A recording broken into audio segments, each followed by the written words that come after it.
Assalamu alaikum, dear students. I, your mathematics teacher, welcomes you in my mathematics offline class. As per is no chapter class 10th chapter number 8 trigonometry. Most important chapter chi. तो इस वजह try आज पर introduction complete introduction है कौन एक्सपेरित की गैसे odd घंटे वीडियो पहले हिंस अपलोड गई तब करो बेसिक इंट्रोडक्शन अमिच ट्राइगोन इस ट्राइगोनोमेट्री क्या गई अगर तुम वो trigonometry is the combination of three words tri इसमें gonometry tri means three gono means sides metry means measurement go is one of the trigonometry device measurement of three sides. It gives us the measurement of three sides. So trigonometry device measurement of three sides. अगर इसमें कत figure त्रे side कत polygon त्रे side triangle गो वनो तेल trigonometry gives us the measurements of three sides of the triangle. Each device measurement three sided triangle. Each में बना triangle right triangle ABC right angle side B. With the help of this trigonometry, I can find three sides of this triangle AB, BC, AC without using scale. Scale वगैरह help करें यम triangle हुन measurement by using the applications of the trigonometry. So paros is in chapter as that paros. Guys, तो याद इस trigonometry से इमसे check करें measurements of three sides of the triangle. But just as thought the yard trigonometric ratios. As the yard, you see trigonometric ratios, it gives us the relationship. It is the relationship between the angles and the sides. There is a relationship between angles and sides. Actually, triangle, each में triangle बनाऊँ ABC. अगर we angle as this, for example, angle this angle. Angle A गो ये एंगलस relation क्या side side side अगर ये angle ये एंगलस रिलेशन साइड साइड तथ रिलेशन नाव दिवान इस रिलेशन एंगलन साइन तथ रिलेशन नाव दिवान sine cosine tangent cosecant secant cotangent इस वनो तेल सिंपली वनो three trigonometric ratios and we have six, not three. We have six trigonometric ratios. Actually, trigonometric ratios.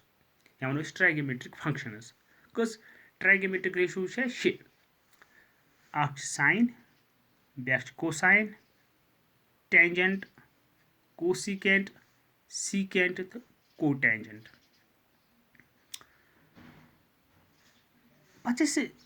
Abbreviation में लिखा जनरली चीज करा use sinus SIN sine cosine से लिखा इस कॉस एब्रिविएशन टेंजेंट से लिखा टेन कोसिकेंट से लिखा इस कोसेक सीकेंट से लिखा इस सेक कोटेंजेंट से कॉट लिखा इस बन मे राइट एंगल ट्रायंगल तक गस थावन याद ये ट्राइगोमेट्री करो यूज ट्रायंगल गस triangle must be right angle गो ट्राइगोमेट्री कर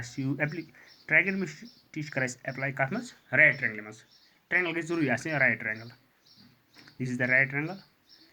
ABC अगर ये ट्रायंगल राइट ट्रायंगल यम तेल एक्यूट एंगल्स अगर ये ट्रायंगल राइट एंगल ट्रायंगल ये 90 degree angle 90 degree base angle acute A angle ये acute angle C acute acute पता 90 खुद कम बन दीज आर मीनिंगलेस यम ट्राइगोनोमेट्रिक रेशियो मीनिंगलेस यीतिस कालस नमन एंगल सत एंगलस सत रिलेशन साइड सत तब गस these are meaningless till we have angle here लिखो बह लिख साइन ए ये एंगल ए क्या ट्राइगोमेट्रिक रेशियोज करो यूज ट्राइगोमेट्रिक रेशियोज ऑफ थो acute angles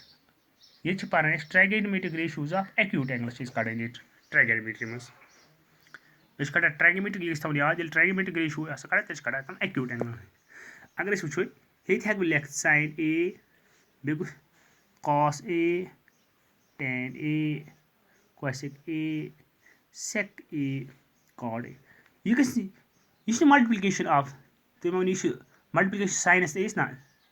this is sine A this is the ratio sine A trigonometric ratio sine A cos A tan A cosec A sec A cot A similarly बह हेक लिखित sign C cos C tan C cosec C sec C cot C गो थो याद शे trigonometric ratios सह क्या थवन याद sine A cos A tan A cosec A sec A cot A वो ट्राइगोमेट्रिक रेशियोज साइन ए क्या से गो अगर बह निम right angle triangle this is the right angle triangle मे ट्राइगोमेट्री कर यूज राइट ट्रायंगल ये थो नाव ए ये थो नाव बी ये थो नाव सी फॉर एग्जांपल वो साइन ए कत बराबर गो वो angle A this angle A कुछ opposite side this is its opposite side लिखो अपोजिट अपोजिट साइड तथ वन परपेंडिकुलर लिखो यह परपेंडिकुलर अपोजिट साइड हेको वन परपेंडिकुलर हेको लिखित A angle A angle A opposite side या वो परपेंडिकुलर पत् वो हाइपोटेन्यूज कुछ हाइपोटेन्यूज गो राइट एंगलस अपोजिट बे लॉन्गेस्ट साइड यह राइट एंगल अत अपोजिट साइड राइट एंगलस अपोजिट साइड तथ वन हाइपोटेन्यूज बे hypotenuse longest side this is the hypotenuse पत् रूद साइड रूद यह गो एडजेसेंट साइड या वो base this is the base या वो एडजेसेंट साइड अगर वो यह ट्रायंगल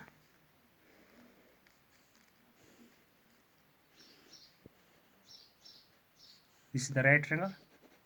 ये थो नाव ए